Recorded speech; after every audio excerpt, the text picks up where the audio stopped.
Tuhan bersamamu. Dan bersama rohmu. Inilah Injil suci menurut Lukas. Dimuliakanlah Tuhan. Dalam perjalanannya ke Yerusalem, Yesus menyusur perbatasan Samaria dan Galilea. Ketika ia memasuki suatu desa, datanglah 10 orang kusta menemui dia. Mereka tinggal berdiri agak jauh dan berteriak, "Yesus, Guru, kasihanilah kami." Yesus lalu memandang mereka dan berkata, "Pergilah, perlihatkanlah dirimu kepada imam-imam." Dan sementara dalam perjalanan, mereka menjadi tahir. Seorang di antara mereka, ketika melihat bahwa ia telah sembuh, kembali sambil memuliakan Allah dengan suara nyaring, lalu tersungkur di depan kaki Yesus dan mengucap syukur kepadanya. Orang itu seorang Samaria. Lalu Yesus berkata, "Bukankah ke-10 orang tadi semuanya telah menjadi tahir? Di manakah yang 9 orang itu? Tidak adakah di antara mereka yang kembali untuk memuliakan Allah selain orang asing ini?" Lalu ia berkata kepada orang itu, "Berdirilah dan pergilah, imanmu telah menyelamatkan engkau." Demikianlah sabda Tuhan. Terpujilah Kristus. Saudara-saudari yang terkasih, selamat sore, berkah dalem. Salam sejahtera bagi Anda sekalian. Di hari ini kita dalam kalender minggu biasa ke-28. Mengingat bahwa kalender liturgi masa biasa itu sampai ke 33. Sekarang 28 berarti kurang 5 lagi dan ditutup dengan peringatan Kristus Raja Semesta Alam. Dari minggu awal sampai ke minggu-minggu selanjutnya tentu saja pengenalan akan Tuhan Yesus, pewahyuan dari Allah, karya keselamatan Tuhan kepada umat manusia di seluruh dunia. Bagaimana Yesus kemudian berkarya, wafat, salib, bangkit dengan mulia dan diangkat ke surga dan diutus Roh Kudus-Nya.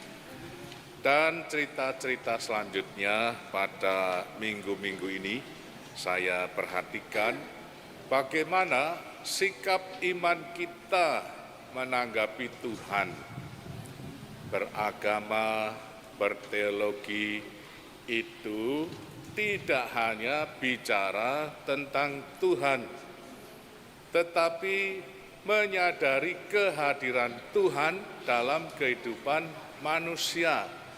Bagaimana relasi kita kepada Tuhan, kesadaran bahwa di dalam kehidupan kita itu ada yang maha kuasa dan penuh belas kasih, Tuhan Allah, dan kita mengenal dalam diri Yesus Kristus. Hari ini ceritanya Yesus menyembuhkan 10 orang kusta. Yang 9 lupa, yang 1 ingat bersyukur pada Tuhan. Maka khususnya bagi orang beriman Katolik, kalau mencari Yesus, di sana ada kesembuhan, di sana ada doa begini, seminar begitu, KKR, dibawakan oleh orang ini, orang itu, supaya mendapatkan rahmat dari Allah, entah kesembuhan, entah kesuksesan, entah hal-hal yang lain. Tapi kalau ujung-ujungnya untuk pemenuhan diri manusia, maka jangan-jangan menjadikan orang-orang yang egois, kegiatan-kegiatan yang tidak mendalami akan karya keselamatan Allah.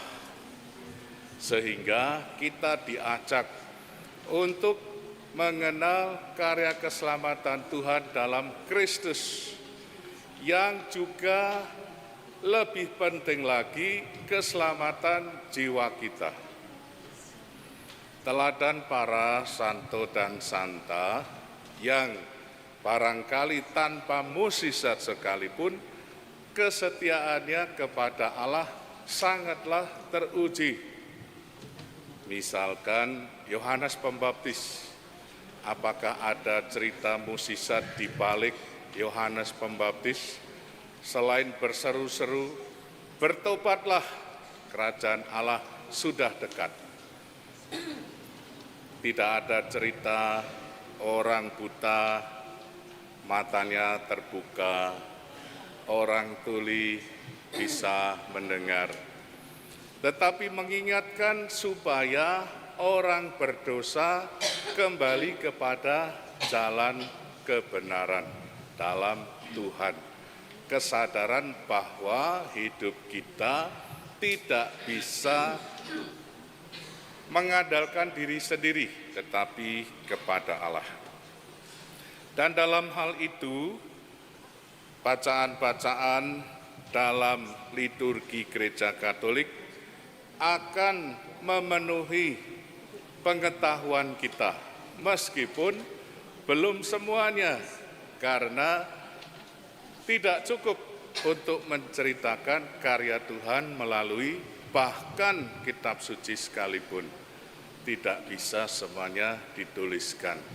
Dan juga dalam misteri-misteri Tuhan yang dialami oleh manusia.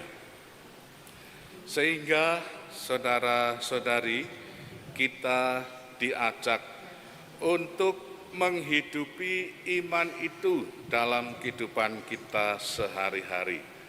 Mensyukuri anugerah Allah dalam bentuk apapun, menyadari kemanusiaan kita dan dunia yang tidak sempurna.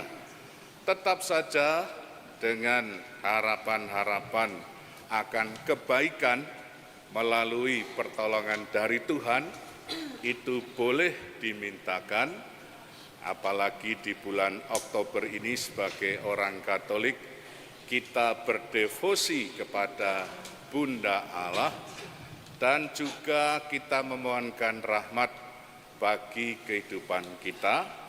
Tetapi atas apa yang Tuhan anugerahkan, yaitu iman Kristiani, itu melebihi daripada hal-hal kebutuhan duniawi.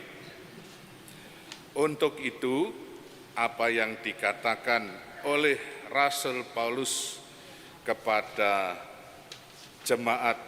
kepada saudaranya Timotius, bahwa kiranya kita mati bersama dengan Kristus, agar kita pun hidup dengan Dia.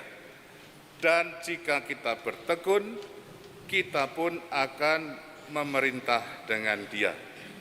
Jika kita menyangkal Dia, Dia akan menyangkal kita. Kalimat yang terakhir ini sangat luar biasa. Jika kita tidak setia, Tuhan tetap setia. Karena Tuhan tidak dapat menyangkal kediriannya yang setia dan penuh belas kasih. Tuhan memberkati.